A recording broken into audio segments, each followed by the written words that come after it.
میرے بندو، اس قرآن کو اتارنے والے ہم ہیں اور اس قرآن کی حفاظت بھی ہم ہی کریں گے۔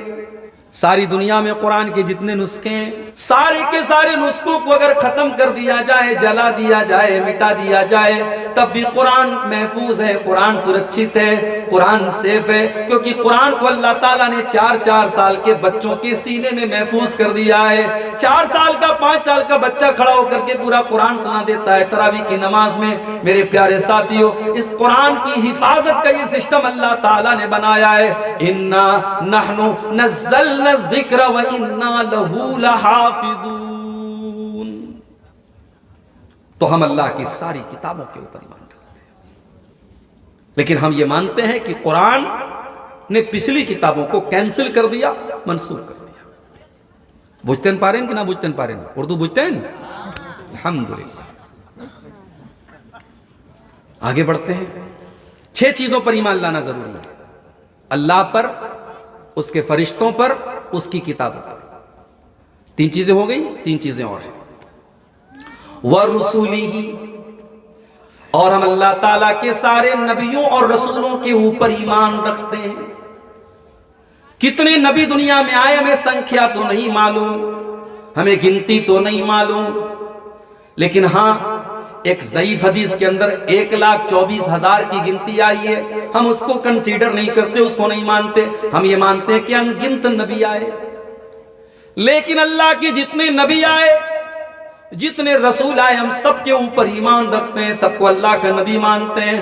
قرآن میں 25 نبیوں کے نام آئے ہیں، ان کے علاوہ بھی بہت سارے نبی ہیں جن کا نام قرآن کے اندر نہیں آیا، ہم سارے نبیوں کو مانتے ہیں۔ لیکن ہاں ہم یہ عقیدہ رکھتے ہیں، ہم یہ مانتے ہیں کہ اللہ کے آخری نبی، جن کے بعد اب دنیا میں کوئی نبی آنے والا نہیں ہے، کوئی رسول آنے والا نہیں ہے، وہ اللہ کے آخری نبی جناب محمد الرسول اللہ صلی اللہ علیہ وسلم ہیں۔ آپ آخری نبی ہیں، آپ کے بعد کوئی نبی نہیں آنے والا۔ اللہ تبارک و تعالیٰ قرآن کریم میں فرماتا ہے: ما کان محمد ابا احد من رجالکم ولکن رسول اللہ وخاتم النبیین۔ قرآن میں 4 جگہ ہمارے نبی کا نام آیا ہے، اس میں سے ایک جگہ یہ بھی ہے، یہاں محمد نام آیا ہے صلی اللہ علیہ وسلم۔ محمد تمہارے مردوں میں سے کسی کے باپ نہیں ہے۔ اللہ کے نبی کی اولاد میں کوئی جوان بیٹا نہیں تھا، جو بیٹے ہوئے سب بچپن میں انتقال کر گئے، بیٹیاں تو جوان ہوئی لیکن بیٹا کوئی جوان نہیں ہوا۔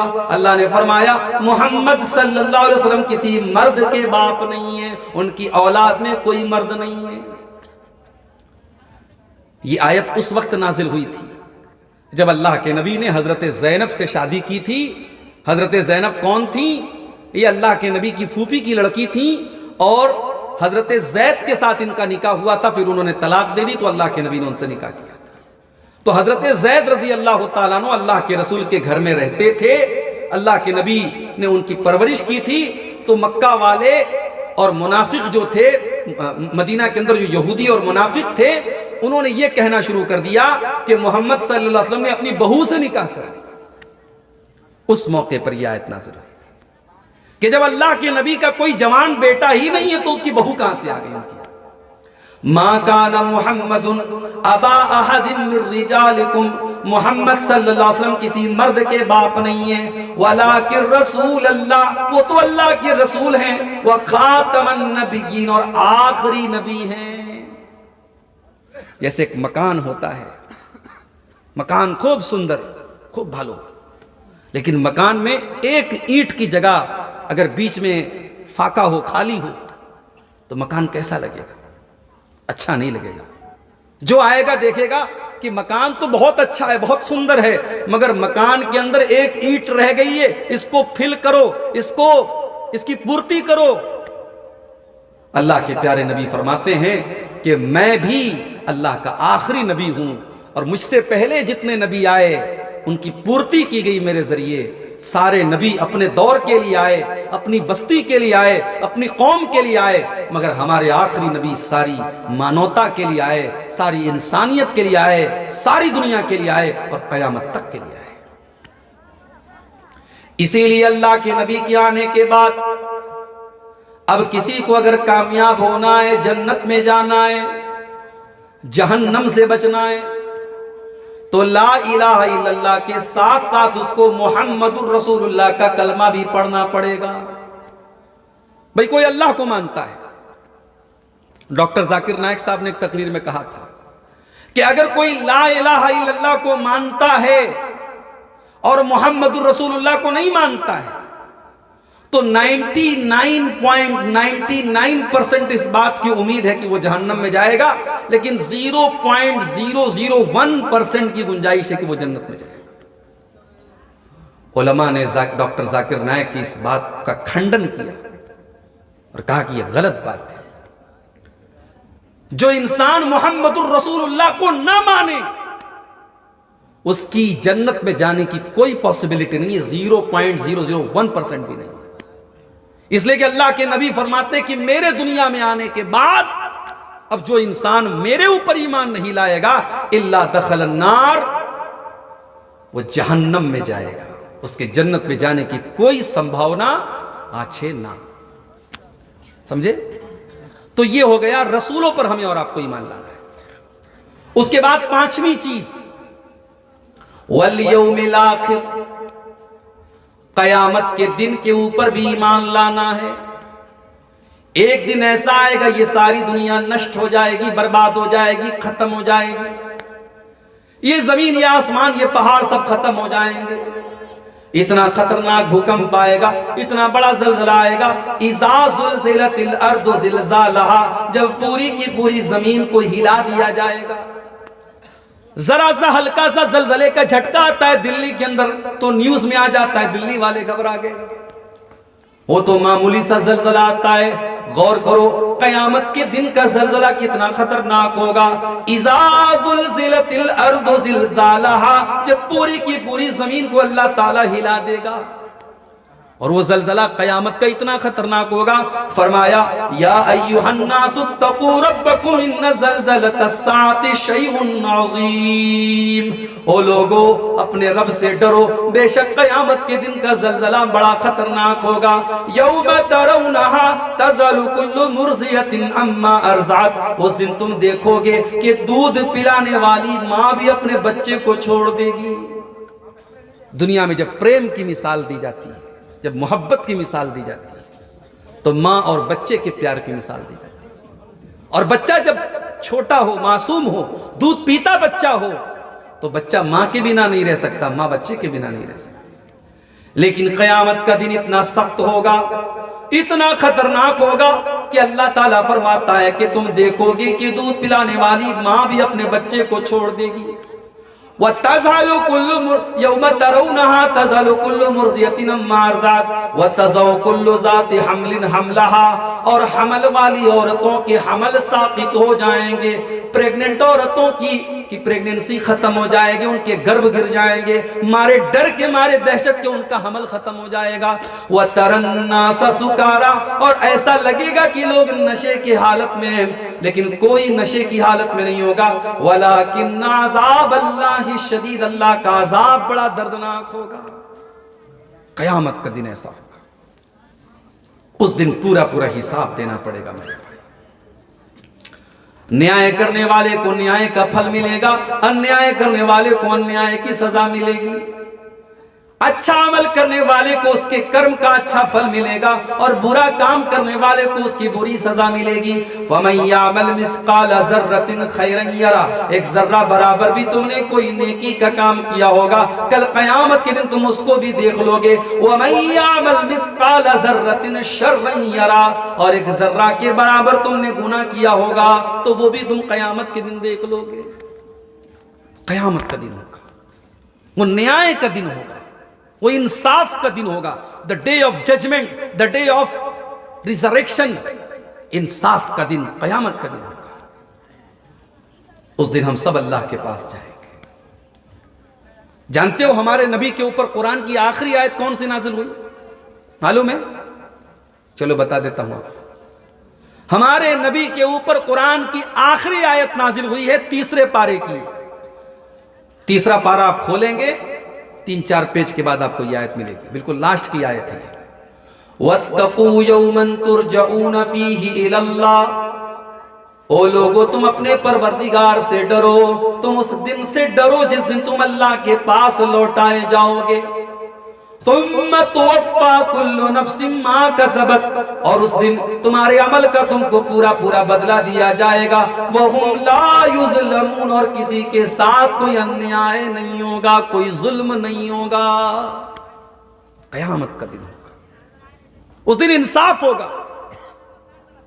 دنیا میں ہماری مائیں بہنیں وہ ناک میں کیل پہنتی ہیں، جانتے ہیں نا اس کو بنگلہ میں کیا بولتے ہیں؟ ہمارے یہاں نتھیا بولتے ہیں اس کو، ناک کی کیل یا نتھیا۔ سونار کے آپ جائیے ترازو کے اوپر، وہ سونار اس کیل کو رکھتا ہے اور سونار کا ترازو بتا دیتا ہے کہ وہ کیل کتنے ملی گرام کی، گرام نہیں، گرام کا بھی 1000واں حصہ، ملی گرام سونار کا ترازو بتا دیتا ہے۔